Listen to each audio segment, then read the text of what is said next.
भगवत चरणानुरागी प्यारे सज्जनों, आज हम जानते हैं फागुन मास की शुक्ल पक्ष की एकादशी का क्या नाम है।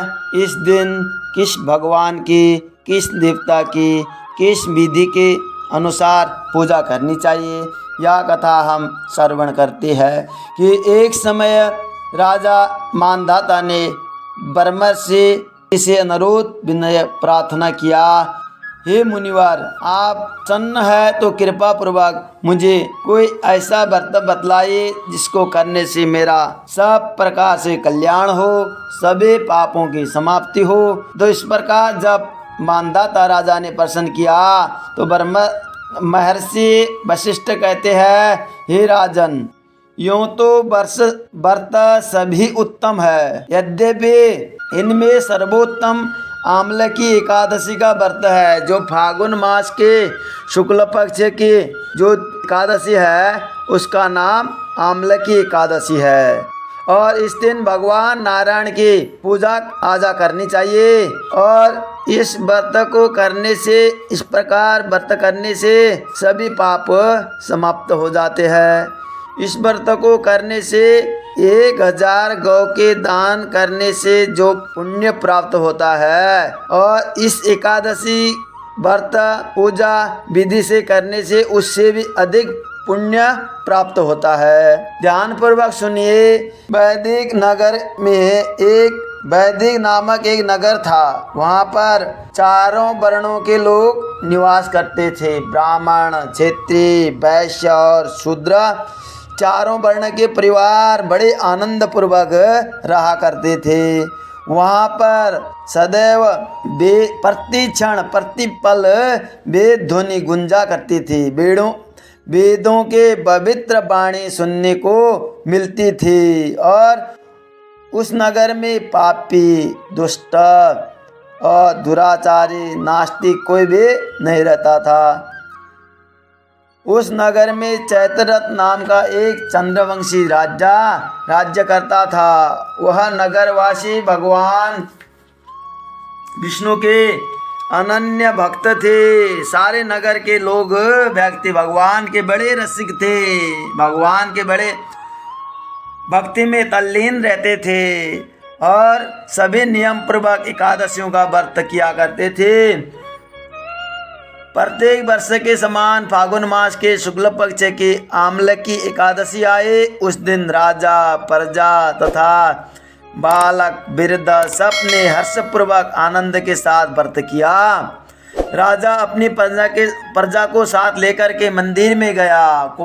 वहाँ पर सुंदर मंडप बनवाकर कलश की स्थापना कराई। बड़े धूमधाम से पूजा की। भगवान नारायण की धूप, दीप, नैवेद्य, इस प्रकार भगवान की पूजा करने के बाद धात्री आंवले का भी पूजन किया। स्तुति करने लगे, हे धात्री, आप ब्रह्मा जी द्वारा उत्पन्न हुई हो और समस्त पापों का नाश करने वाली हो, अतः आपको मैं नमस्कार प्रणाम वंदन करता हूँ और आप मेरा अर्घ्य स्वीकार करो और जो मैंने पूजा किया इसको स्वीकार करो। मैं आपसे प्रार्थना करता हूँ कि आप मेरे समस्त पापों को समाप्त करोगे, नष्ट करोगे।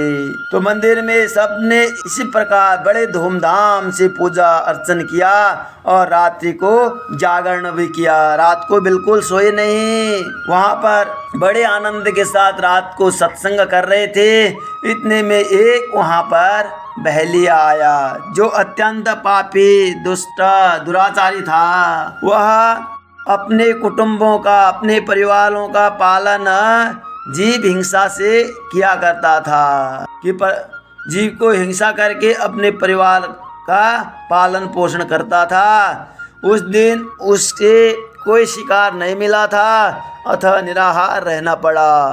भूख तथा प्यास से अत्यंत व्याकुल होकर वह बहेलिया मंदिर के एक जगह पे आकर बैठ गया और विष्णु भगवान तथा एकादशी महात्मा की कथा सुनने लगा। इस प्रकार अन्य मनुष्यों के भांति उसने भी सारी रात जागकर बिता दी। प्रातःकाल घर आकर उसने भोजन किया। कुछ समय बाद उस बहेलिया के मृत्यु हुई। आमला की एकादशी का व्रत का जागरण करने के कारण अगले जन्म में उसे बहेलिया ने राजा विदुरथ के घर जन्म लिया। उसका नाम वसुरथ रखा गया। युवा होने पर चतुरांगिणी सेना तथा धन धान्य से युक्त होकर गांव का पालन करने लगा। वह तेज सूर्य के समान, कांति में चंद्रमा के समान, वीरता में भगवान विष्णु के समान और क्षमा में पृथ्वी के समान था। वह अत्यंत धार्मिक, सत्यवादी, कर्मवीर एवं भगवान नारायण का, विष्णु का बड़ा भक्त था। प्रजा का समान भाव से पालन, यज्ञ तथा दान देना और उसके नित्य का काम प्रत्येक दिन के काम था। एक दिन राजा वसुरथ जंगल में भ्रमण करने गए और भ्रमण करते करते वह मार्ग भूल गई और रात्रि हो गई। अब उन्होंने जंगल में एक पेड़ के छांव में बैठे और वहीं पर थके होने के कारण लेट गए। थोड़ी देर बाद पहाड़ में तो जंगलों में तो म्लेच्छा अनेक प्रकार के जीव रहते हैं, वहाँ आए और राजा को अकेला देखकर मारो मारो कहने लगे। आवाज लगाते हुए वसुरथ की ओर दौड़े और म्लेच्छ कहने लगे कि इस दुष्ट राजा ने हमारे माता पिता पुत्र और आदि अनेक संबंधियों को मारा है तथा देश से निकाल दिया है, अतएव इसको अवश्य मारना चाहिए। ऐसा कहकर वह म्लेच्छ अस्त्रों का प्रहार करने लगे।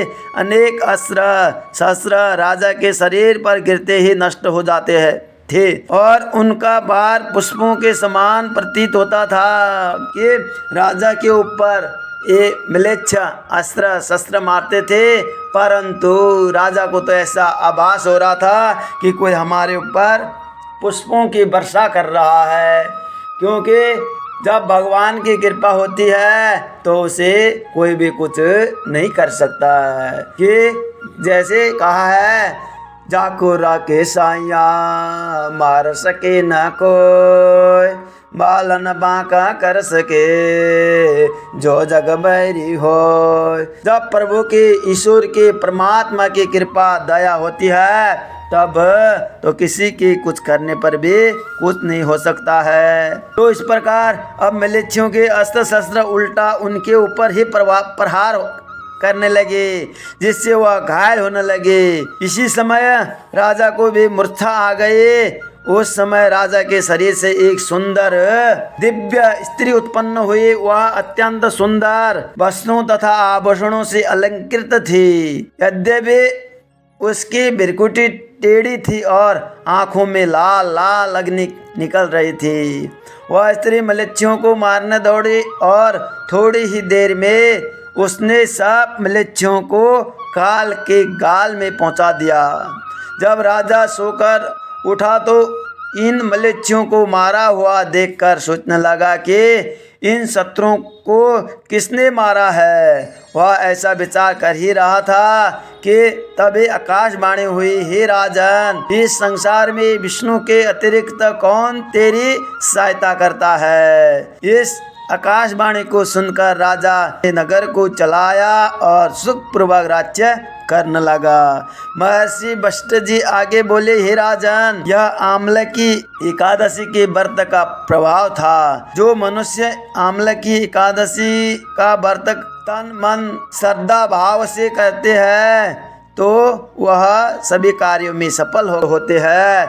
तो इस प्रकार इस एकादशी का सार यह है कि देखो, एकादशी व्रत कथा करने से बड़े बड़े पाप की समाप्ति हो जाती है और कोई भी कष्ट, कोई भी संकट, कोई भी पीड़ा पदा, कोई भी दुख नहीं आता है। उसकी रेख देख परमात्मा ईश्वर नारायण करते हैं, क्योंकि नीति में शास्त्र में आता है, अश्वमेध सहस्राणि वाजपेय शतानि च एकादशीम कथा श्रुता वाग्भवी। जो बड़े बड़े अश्वमेध यज्ञ है, यज्ञ उन यज्ञ करने से जितना पुण्य प्राप्त हमें होता है उतना ही पुण्य एकादशी के व्रत विधि से करने से सुलभ होता है, प्राप्त होता है।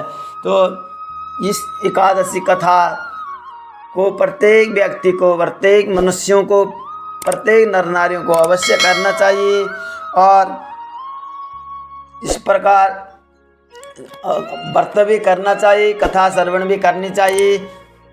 सभी व्यक्ति इस प्रकार कथा श्रवण करें और लाइक, शेयर, कमेंट करें और इस चैनल में बने हैं तो अच्छी बात है, नहीं तो जो नया है वह इस चैनल को सब्सक्राइब करें और कमेंट में